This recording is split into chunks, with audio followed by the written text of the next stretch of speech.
Carlo Ancelotti met les choses au clair sur les rotations au sein de son effectif. Avant le match en retard de la 12e journée de la Ligue espagnole contre Valence, Carlo Ancelotti, l'entraîneur du Real Madrid, s'est exprimé en conférence de presse ce jeudi. Il est connu pour sa sérénité et son pragmatisme.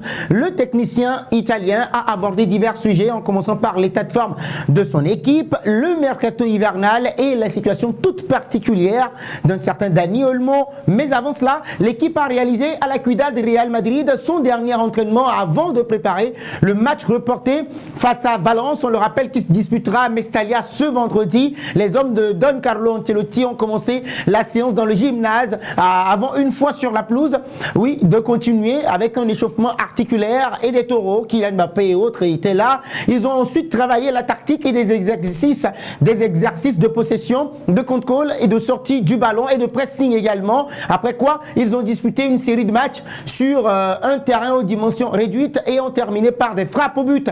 David Alaba a réalisé une partie de la séance avec le groupe, tandis que Dani Carvajal et puis un certain Eder Militão ont poursuivi leur processus de récupération. Une nouvelle année donc pleine d'ambition. Oui, Carlo Ancelotti a d'abord évoqué l'état d'esprit de son équipe à l'aube de cette nouvelle année. Nous entamons 2025 avec beaucoup d'enthousiasme, a-t-il affirmé l'entraîneur italien. Valence, avec son nouvel entraîneur, sera un adversaire difficile, comme toujours à Mestalla, a dit Carlo Ancelotti, mais l'équipe est en bonne forme et prête à relever le défi. Pour l'Italien, la pause hivernale a permis à ses joueurs de se reposer, de revenir avec une motivation supplémentaire, une motivation renouvelée. Les jours de repos se sont bien passés, tout le monde est motivé et en pleine forme. Sur le mercato, prudence d'ailleurs et discrétion selon Carlo Ancelotti. Il a été interrogé sur les éventuelles arrivées au départ lors du mercato hivernal. Carlo Ancelotti a préféré botter en touche tout simplement en disant ceci: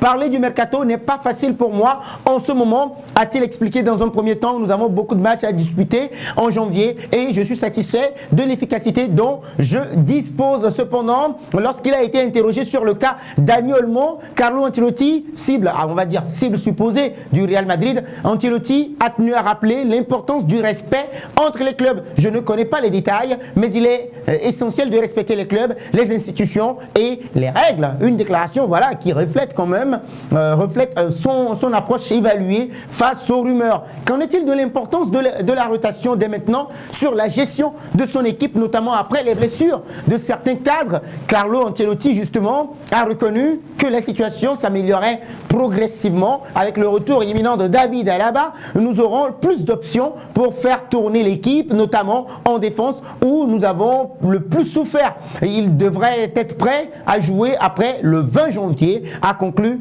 l'entraîneur. Toutefois, l'entraîneur n'a pas oublié de souligner les limites des rotations, rappelant que maintenir une dynamique positive tout en reposant les joueurs clés est un équilibre assez délicat. Donc c'est difficile de faire plus de rotation sans nuire au résultat du Real Madrid. Mestalla a toujours été un terrain difficile. En évoquant le match contre Valence, Carlo Ancelotti a mis en garde contre les dangers de sous-estimer un adversaire en quête de renouveau sous la houlette de son nouvel entraîneur. Et donc nous avons étudié leur style sous Baraja, qui avait fait un excellent travail, et nous avons également analysé leur nouvel entraîneur. Donc ce sera un match exigeant selon l'entraîneur italien, qui n'a pas oublié de rappeler que l'atmosphère à Mestalla est souvent bouillante, ajoutant justement une difficulté supplémentaire pour son équipe. En disant ceci, nous devons rester concentrés uniquement sur le match, et donc la course au titre reste également une priorité pour Carlo Ancelotti en ce début d'année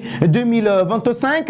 Le Real Madrid a une nouvelle opportunité, unique d'ailleurs, de prendre la tête du classement de la Liga. Ancelotti reste cependant très prudent. La Liga est très compétitive cette saison et il est probable que moins de 90 points suffiront pour remporter le titre à la fin de la saison. Donc pour lui, l'Atlético de Madrid et le FC Barcelone restent des adversaires assez redoutables. Ils ont, comme nous, traversé des moments difficiles, mais ils restent compétitif.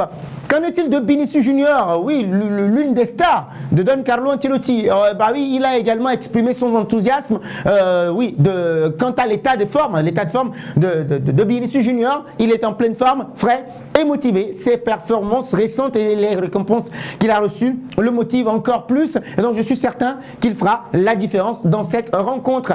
À la veille de ce déplacement à Mestalla, le Real Madrid semble armé, les amis, pour débuter l'année sur une bonne note. Toutefois, comme l'a souligné Carlo Ancelotti, rien ne peut être pris pour acquis dans cette Liga 2025.